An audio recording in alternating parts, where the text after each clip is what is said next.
ஈசாக்கை பலியிடும்படி தேவன் ஏன் ஆபிரகாமுக்கு கட்டளையிட்டார்? கர்த்தர் வாக்குறுதியளித்தபடியே ஆபிரகாமுக்கும் சாராளுக்கும் ஒரு ஆண் குழந்தை பிறந்தது. அவர்கள் அவனுக்கு ஈசாக்கு என்று பெயரிட்டனர்.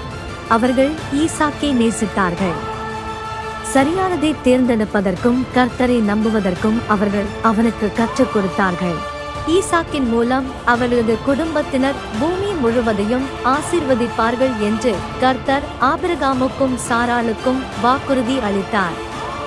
ஆனால் ஒரு நாள் கர்த்தர் ஆபிரகாமிடம் ஈசாக்கை மோரியா மலைக்கு அழைத்துச் சென்று ஈசாக்கை பலியாக கொடுக்கும்படி கூறினார்.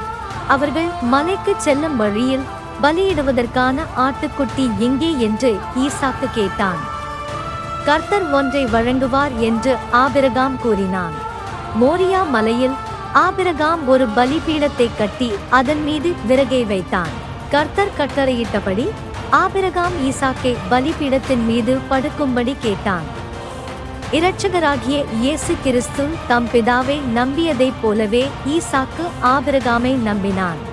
ஆபிரகாம் ஈசாக்கை பலியிடவிருந்த போது கர்த்தருடைய தூதன் அவனை தடுத்தான்.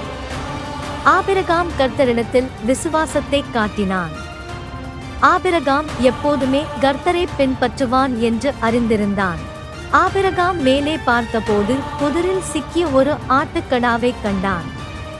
கர்த்தர் பலிக்கு ஆட்டுக்கடாவை பரலோக பிதா தன் குமாரனாகிய இயேசு கிறிஸ்துவை எவ்வாறு பலியாக கொடுப்பார் என்பதை பற்றி ஆபிரகாமும் ஈசாக்கும் அறிந்து கொண்டனர்.